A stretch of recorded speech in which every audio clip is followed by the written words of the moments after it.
Om Sai Ram, Vanakkam, welcome to Grandma's class.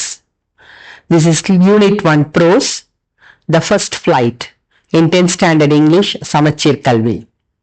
You can find the links of the videos related to this lesson in our description box. His first flight. The young seagull was alone on his ledge. Seagull அப்படிங்கிறது ஒரு கடல் பறவை. Ledge அப்படின்னு சொன்னா பாறைகள்ல ப்ரொட்ரூடிங்கா இருக்கக்கூடிய ஒரு பகுதி, அதைத்தான் லெட்ஜ்னு சொல்றது. His two brothers and his sister had already flown away the day before. So ஒரு நாளைக்கு முன்னாடியே அந்த ரெண்டு பிரதர்ஸும் சிஸ்டரும் பறந்து வெளியில போயிட்டாங்க. He had been afraid to fly with them. But this particular young seagull was very frightened to fly. அதாவது பறக்கிறதுக்கு ரொம்ப பயந்து போயிருந்தது.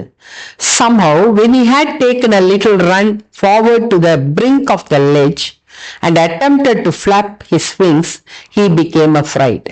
இருந்தாலும் கொஞ்சம் முயற்சி செய்து கொஞ்சம் வேகமா ஓடி போயிட்டு பிரிங்க் ஆஃப் த லெட்ஜ் அப்படின்னா அந்த ப்ரொட்ரூடிங் பகுதியா இருக்கக்கூடிய பாறையினுடைய எல்லையில போய் நின்று பறக்கலாம் அப்படின்னு தன்னுடைய விங்ஸை ஃபிளாப் பண்ணலாம்னு நினைக்கும் போதே அதுக்கு ரொம்ப பயம் வந்தது. He became afraid. ரொம்ப பயந்து அந்த பறவை வந்து பறக்கிற முயற்சியை விட்டுருச்சு.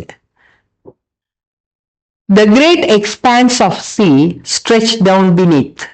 Expanse of sea, அதாவது பறந்து விரிந்த ஒரு கடல் கீழே இருக்கிறது தெரியுது.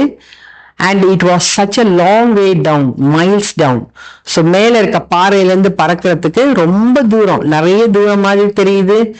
அவ்வளவு தூரத்தை தன்னால பறந்து போக முடியுமா? கீழேயோ கடலோ பறந்து விரிஞ்சு இருக்குது. He felt certain that his wings would never support him.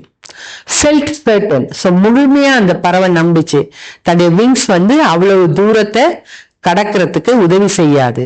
So he bent his head and ran away back to the little hole under the ledge where he slept at night. So உடனே தன்னுடைய தலைய குனிஞ்சிட்டு அது என்ன பண்ணிச்சு, திரும்பவும் தான் வழக்கமா ஒளியிற அந்த ஹோலை நோக்கி ஓடி போயிருச்சு. ஸோ வழக்கமா அந்த லெட்ஜில் இருக்கிற ஒரு சின்ன பொந்துக்குள்ளதான் அந்த பறவை தூங்கும். அந்த தூங்குற இடத்த நோக்கி அது திரும்பவும் பயத்தோடையே ஓடி போயிடுச்சு. ஸோ இது வந்து கொஞ்ச நேரம் அது பறக்கிறதுக்கான எடுத்த ஆரம்ப முயற்சி. Even when each of his brothers and his little sister, whose wings were far shorter than his own, ran to the brink, flapped their wings and flew away.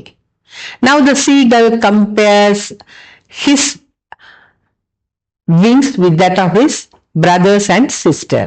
So அவங்களுடைய பிரதருக்கும் சிஸ்டர்ஸுக்கும் இருந்த விங்ஸ் வந்து ரொம்ப ஷார்ட்டரா இருந்தது. தன்னை விட நீளம் குறைந்த ரெக்கை இருந்தது.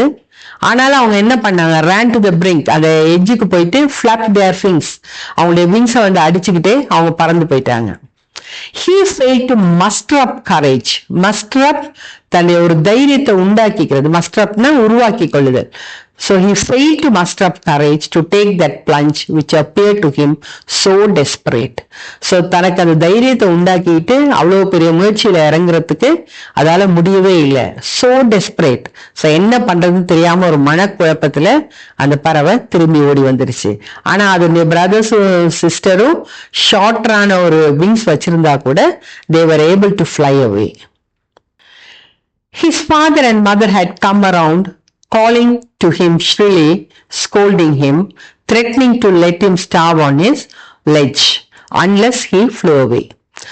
So the seagull's father and mother, they have come around calling him shrilly. Shrilly அப்படின்னு சொன்னா ரொம்ப கீச்சிடும் குரல்ல அந்த பறவையை சுத்தி சுத்தி அந்த அம்மாவும் அப்பாவும் வந்தாங்க. ஸ்கோல்டிங் ஹிம், திட்டுறாங்க. Threatening to let him starve on the ledge, அதை வந்து பட்னி போடுவோம், அந்த லெட்ஜுக்குள்ளேயே நீ இருக்கணும், அந்த பொந்துக்குள்ளேயே நீ இருக்கணும் அப்படின்னு சொல்லி பட்னியோட நீ இருக்கணும்னு சொல்லி அதை பயப்படுத்தவும் செய்தாங்க. Threatening, பயமுறுத்தினாங்க.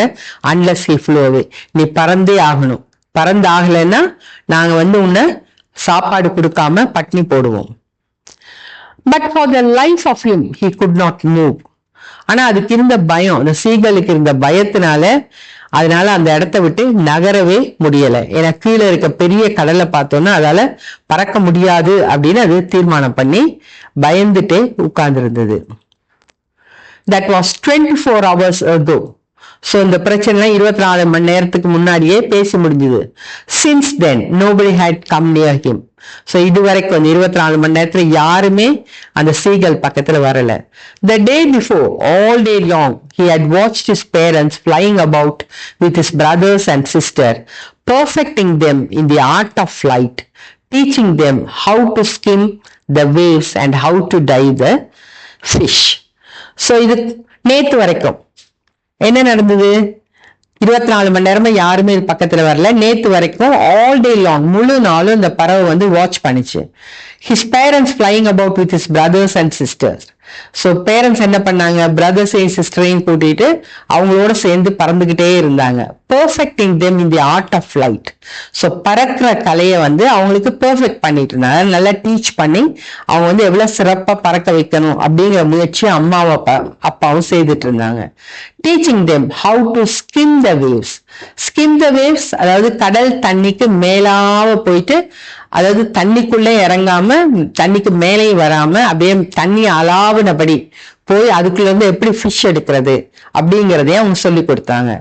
Teaching them how to skim the waves and how to dive for fish.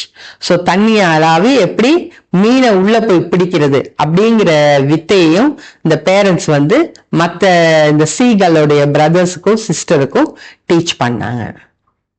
He had, in fact, seen his older brother catch his first herring and devour it. So நிஜமாவே இதுவும் நேத்து பார்த்தது. ஓல்டர் பிரதர், அதை விட பெரிய அண்ணன் வந்து என்ன பண்ணியிருக்கு? Catch his first herring. ஹெரிங்கிறது ஒரு டைப் ஆஃப் அ ஃபிஷ். அதை வந்து பிடிச்சு டிவார் இட், முழுங்குறது. டிவார்னா முழுங்குறது. ஸோ முழுங்குனதையும் இந்த சீகல் பார்த்துக்கிட்டு இருந்தது. ஸ்டாண்டிங் ஆன் அ ராக், ஒரு பாறையின் மேல நின்று தன்னுடைய சகோதரன் வந்து எப்படி மீனை பிடிச்சு முழுங்குனா அப்படிங்கிறத பார்த்துட்டு இருந்தது. While his parents circled around raising a proud cackle. Cackle is the sound made by the seagulls. So while his parents circled around raising a proud cackle. So பேரண்ட்ஸ்க்குலாம் ரொம்ப பெருமையா இருந்தது. ஸோ இந்த பிரதர் வந்து ஒரு ஃபிஷ்ஷை திங்கிறத பார்த்தோன்னே அப்படியே ரொம்ப சந்தோஷத்துல அவங்க சத்தம் போட்டுட்டே இருந்தாங்க. And all the morning the whole family had walked about on the big plateau midway down the opposite cliff, laughing at his cowardice. So all the morning, so முழு நாளும் காலையில இருந்து இந்த ஃபேமிலி வந்து என்ன பண்ணுச்சு? பறவை அம்மா அப்பாவும் பிரதர்ஸும் சிஸ்டரும் அந்த கிளிஃப் மேல, கிளிஃப்க்கு ஆப்போசிட்ல இருக்கக்கூடிய பிளாட்டோ மேல நடந்து போறதையும், லாஃபிங் அட் இஸ் கவர்டைஸ். கவர்டைஸ்னா பயந்தத்தனம். ஸோ இந்த சீகளோட பயந்துத்தனத்தை பார்த்து அவங்க எல்லாரும் சிரிச்சுக்கிட்டே நடந்து போனதையும் இதுக்கு தெரியும். ஆனாலும் இதுக்கு தன்னுடைய உயிர் பயம் இருந்ததுனால இந்த சீகளால பறக்கவே முடியல. தேங்க்யூ ஃபார் வாட்சிங் this video. Like, share and subscribe to our grand mass class. Om Sairam.